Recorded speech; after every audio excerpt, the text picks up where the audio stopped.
Hello again. So in this episode, we're going to be talking about Jean-Pierre. He is a local pianist here in Portland. And the first time that I saw Jean-Pierre was at East Hill Church, kind of in the 2001, 2002 era. He was playing piano for the worship team there around that time. And I was really impressed by the degree of skill that he's developed in his life, and he's an extraordinary pianist. He didn't actually meet me probably till around 2008, and that was about the time that I first approached him about coming in to play on Let God Arise on my A Light in the Storm project that I was working on at that time.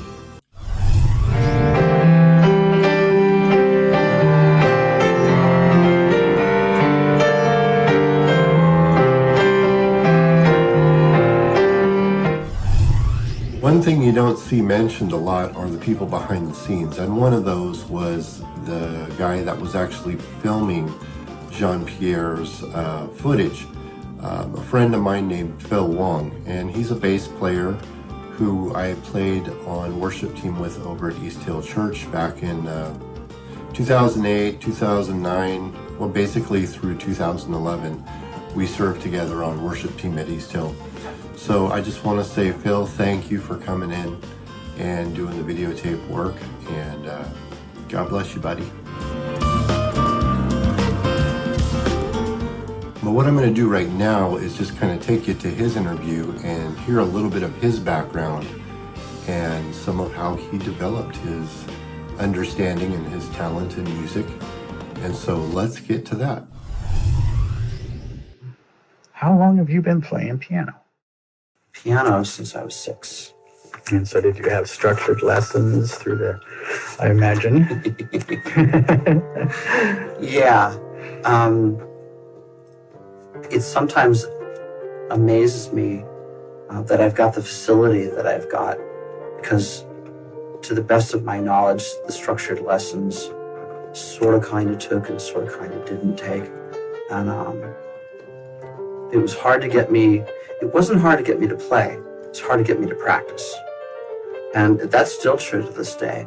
I actually learn more by doing than I do by practicing, which isn't to suggest that sometimes playing is a type of practice. I mean, sometimes they're just, it's like that whole notion of, okay, this is secular music and this is sacred music. In my mind, more often than not, it's just music. It's just the same thing. So if you're doing it, you're playing, you're practicing, it's all the same.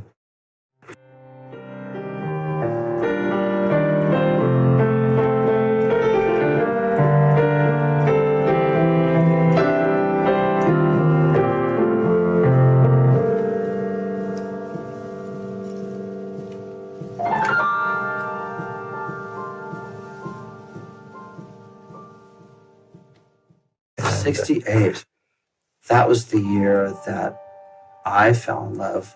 I had a musical awakening that year to CCR, Creedence Clearwater Revival. And the song that got me into them in 1968, so I was all of maybe 11 years old or going on 11, was Graveyard Train. Okay. It just, I had never heard anything like it before. And I was already a major Beatles fan. I loved the Beatles. By the time I was that age, I'd been listening to, back in those days, if you listened to pop radio, it was all on AM, And they played this amazing variety. Here it would be a Beatles tune, then there would be a Bob Dylan tune, and then there would be Cream, and then there would be Hendrix, and then there would be Marvin Gaye, and then there would, I mean, it just went on and on and on. So it was so broad and so wide. So that was my memory of 68. Any classical background at all?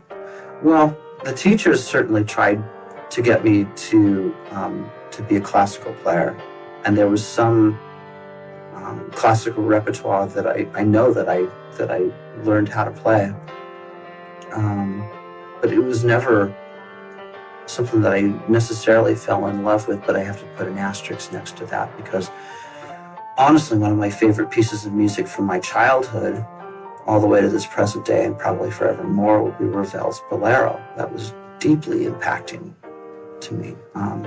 And probably in no short way, because the rhythm was so compelling to it. But I loved the melody as well, and I loved the dynamic build of that tune as well.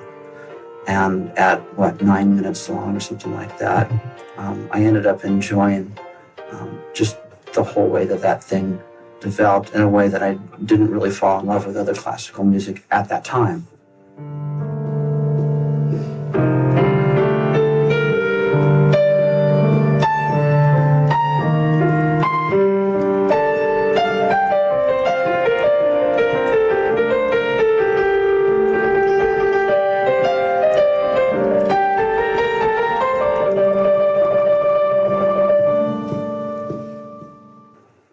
It wasn't until I was in my early 20s that I got more serious about playing, taking lessons and such. I had a really delightful lady who was a classical violinist, and her name was Joanne Sadler, and she sadly passed away some years ago. Cancer just wiped her out, took her out. So she wasn't a professional piano player. She was a professional violinist, but what she had was a really great apartment that was a couple stories up from the beach that I frequented. She had a backgammon table, and we would get together. I mean, I'd just come up off the beach, go up into her pad. We would play some backgammon, have a glass of Chardonnay, and then sit down at the piano and start doing some stuff. And she got some of my chops up and worked out some repertoire with, for example, the Children's Corner Suite from Claude Debussy. And that helped get me a scholarship to go to Orange Coast College in Costa Mesa, and that was nice to have. Then I went there and learned commercial harmony and theory, which ended up being a huge benefit to this very day. And what would you say the big benefit was? Well, there was a good many things that were beneficial there. With the commercial harmony and theory, along with the chart writing course that I had taken, the chart writing course got me to appreciate that if you're going to do something that other people are going to read, having it be legible, and having it be not only legible but beautiful is really a pretty great thing. The commercial harmony and theory helped me have some idea of what to accurately and appropriately put on that chart. So that's how that became really beneficial. And again, that would have been in the early 1980s. So here we are at 2010, halfway through, and I'm still employing all that stuff that I learned there, and happily have evolved it significantly from that point too.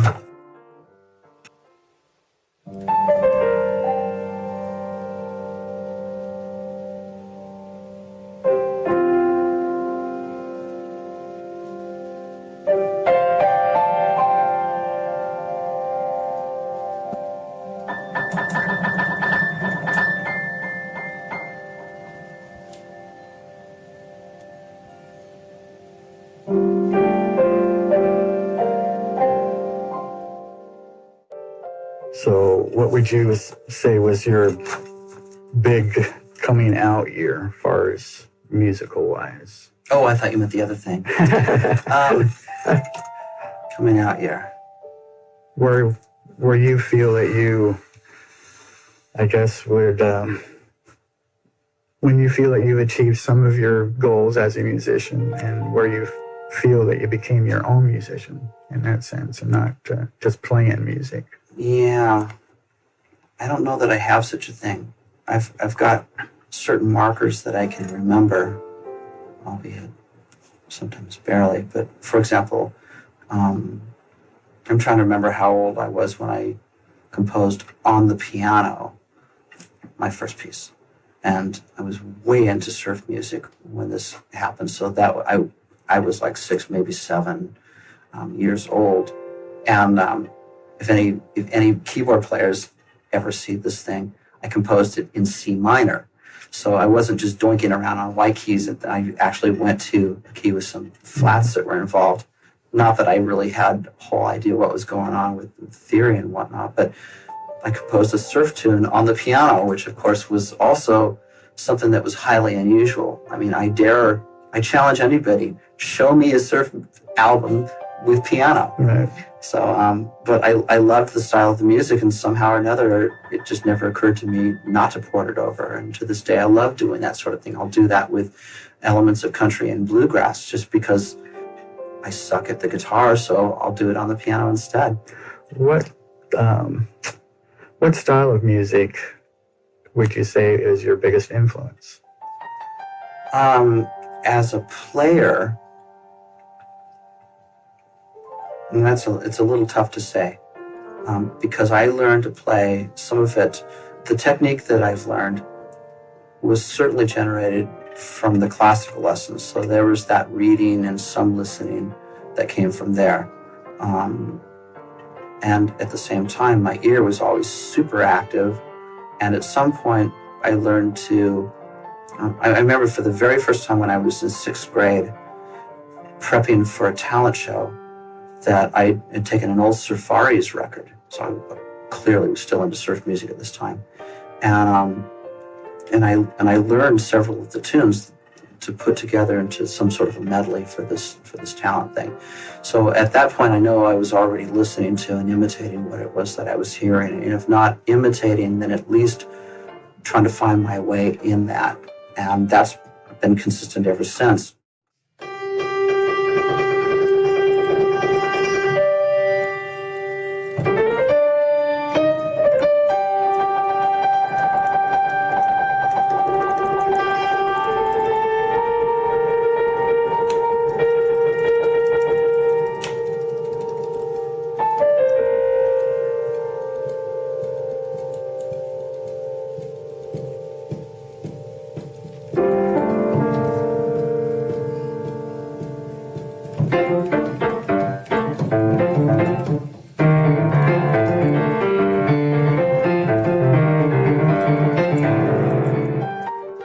As a piano player, I had a neighbor who was a boogie-woogie ragtime kind of a player, so I found myself enchanted with what Irwin Marks used to play. And the neighbor right next door, Mrs. Olsobrook, who was also an amazing baker, and she played this interesting country swing sort of thing on her old piano. So I loved that, and later I got turned on to Leon Russell, and sometime after that, early Elton John, Billy Joel. Really loved what Billy Payne did with Little Feat. So with between Leon, a little bit of Elton, and with Billy Payne and some of Billy Joel, and later on, if you added in some of Ray Charles and things like that, there was this soul R&B with a nod to New Orleans that captured me, although I really can't quote much from that area except that somehow or another it's in here. So those guys were highly influential. And then later Hornsby came out, and he came out in the middle of the 80s, which was such a breath of fresh air because there was so much synth stuff and so little dynamics, and the piano had lost its voice, and all of a sudden it was back. So you weren't really a disco man then, huh? Decidedly not.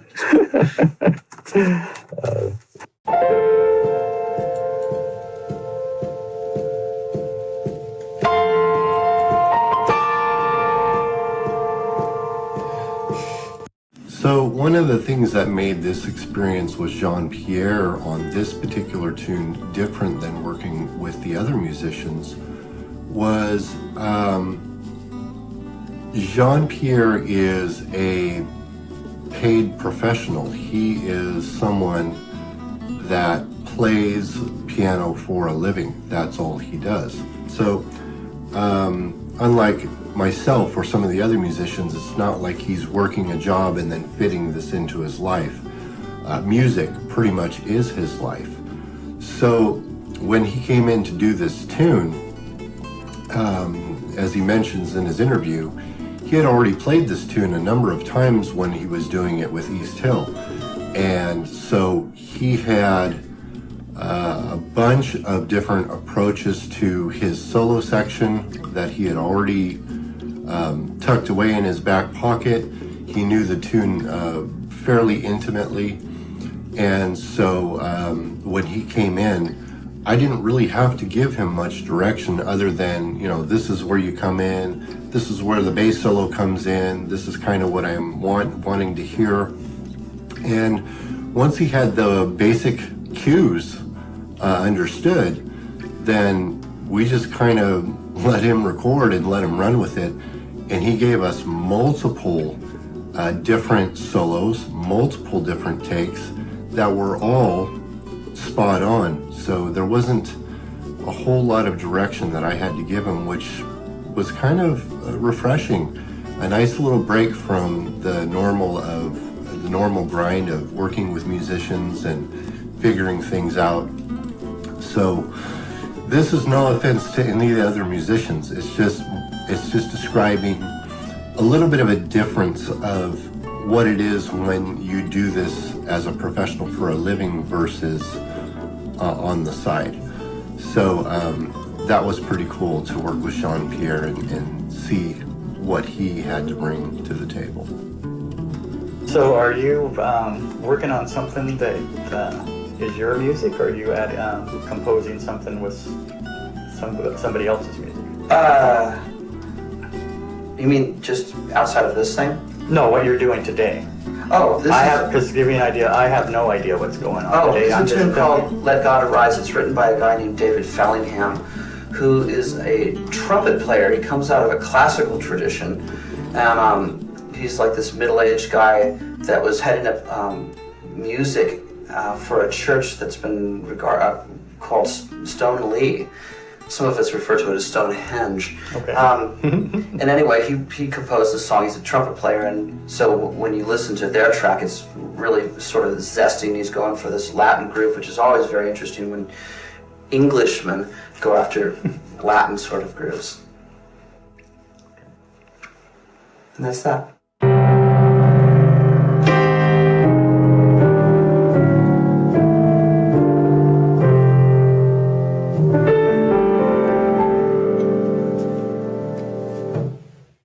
In Jean-Pierre's session, I only had one camera with me and one person to run that camera.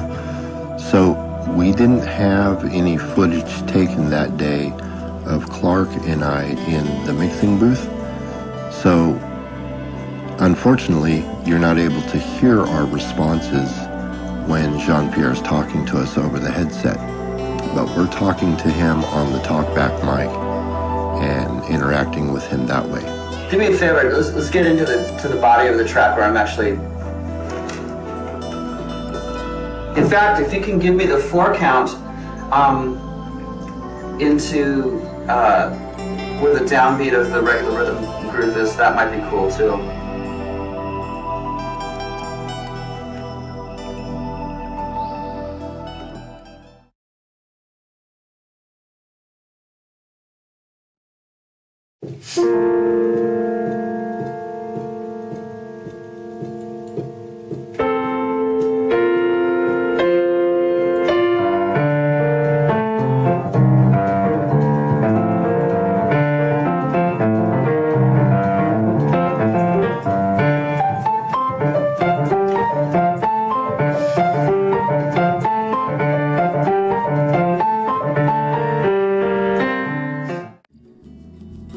How was your experience on doing this project?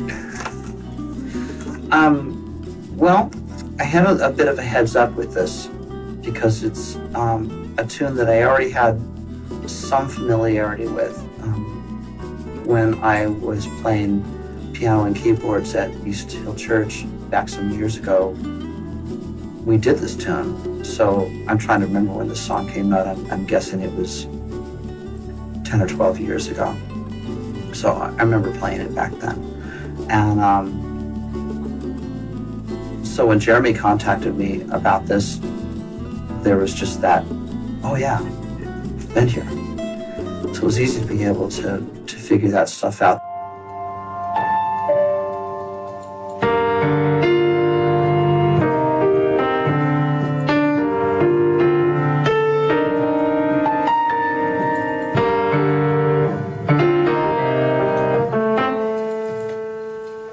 Isn't that second,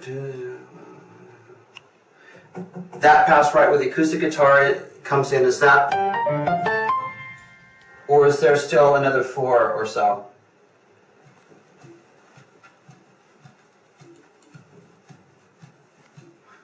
Two, three.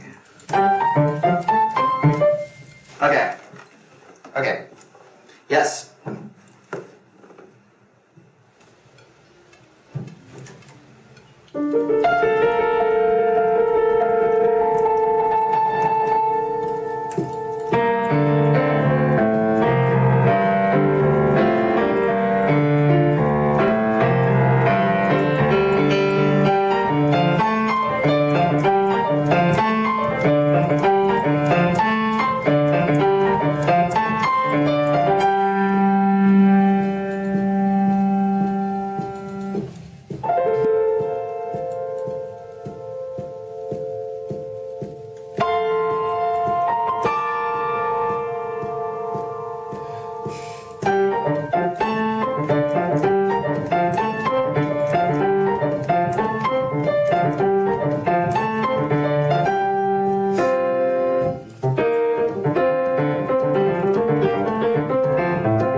So with this tune, Let God Arise, it presents, I think, an interesting challenge for other musicians because it originally is a vocal tune. And so what I did with that song was create an instrumental cover.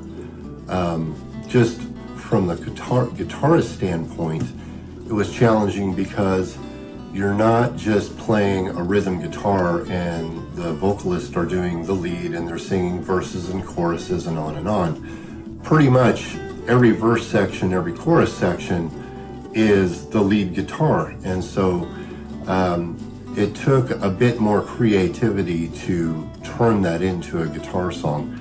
And likewise for the other musicians, for the bass guitar, that was a little more standard for the bass guitars other than the bass solo and for the drums. But for piano, Jean-Pierre needed to come in and do a lot of different types of rhythms and fill-ins where there would normally be vocals to keep the song interesting.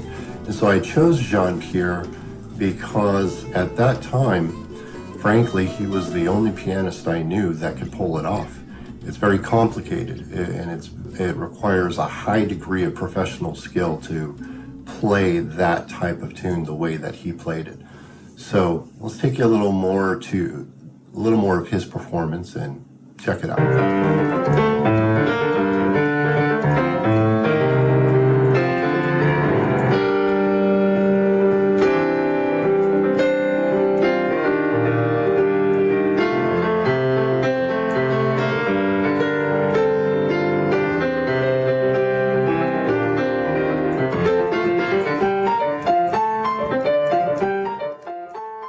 The little bit of challenge was that Jeremie added in the nylon string guitar sensibility to this, which is not present in the other versions. So with that instrumentation, I had to think of it somewhat differently, and that's fine, that's cool. I'd like to be able to find my way.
do you like Jeremie's arrangement of the song? Like how you brought it up with the classical guitar feel to it? Well, that pretty much explains it there. This is an instrumental cover of a vocal tune. And those things can go one way or the other. They can either bore you to tears, or they can be really lovely in and of themselves. Jeremie never lost track of the melody, which is, I mean, if you think about what is a song, I define a song as a melody. And the melody has got a particular rhythm that works with it. Virtually everything else is up for grabs. It's interpretive.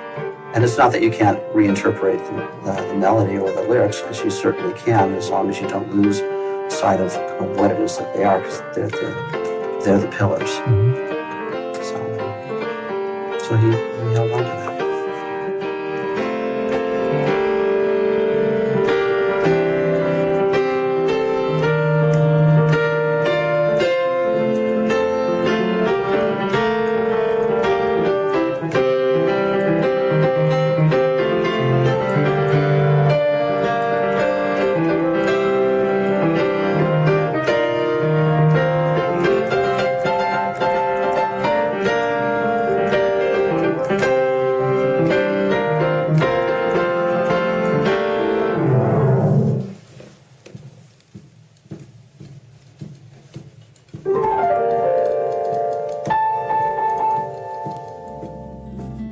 So as I mentioned, Jean-Pierre gave us a number of different solo sections that he kind of had in his back pocket. And he's the kind of guy that if you throw him into a scene, even live, and ask him to do a solo, like a breakdown session, he can come up with something on the fly. He's been playing his whole life since he was like 6 years old.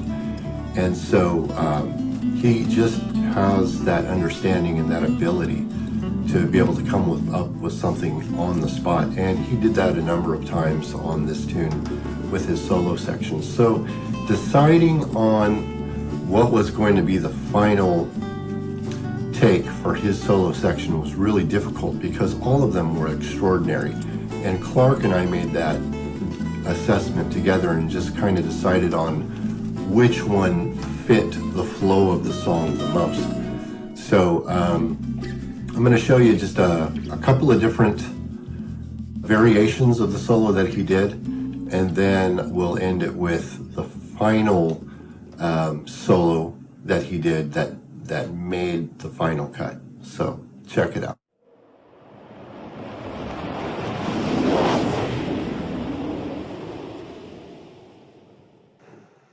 Okay, there's a melodic idea that I'm hoping to try in this song.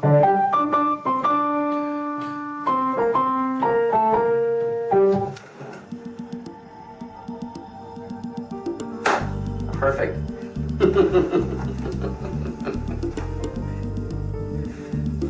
Do you recognize that?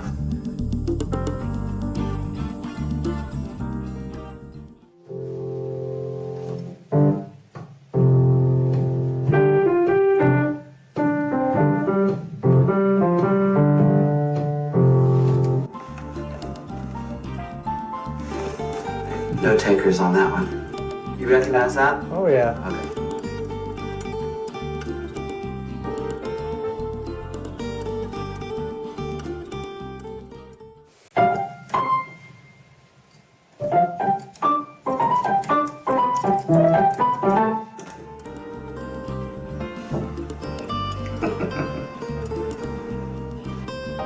Clearly.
So is there anything that you'd like to say before we go, as far as pros or cons?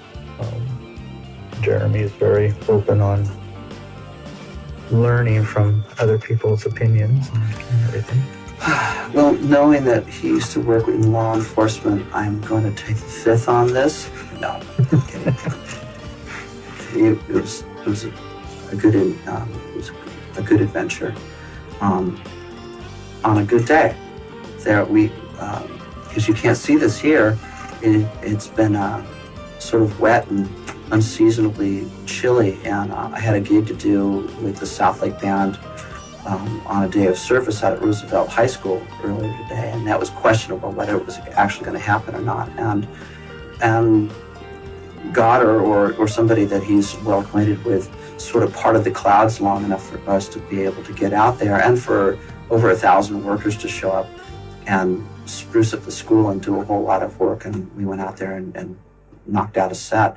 And that was nice to be able to do that for everybody, and it felt good. And then to come over here and to get into this situation and to feel good and comfortable about that and work that through, and then to head to yet another thing after this, well, it makes for a good and even a profitable Saturday.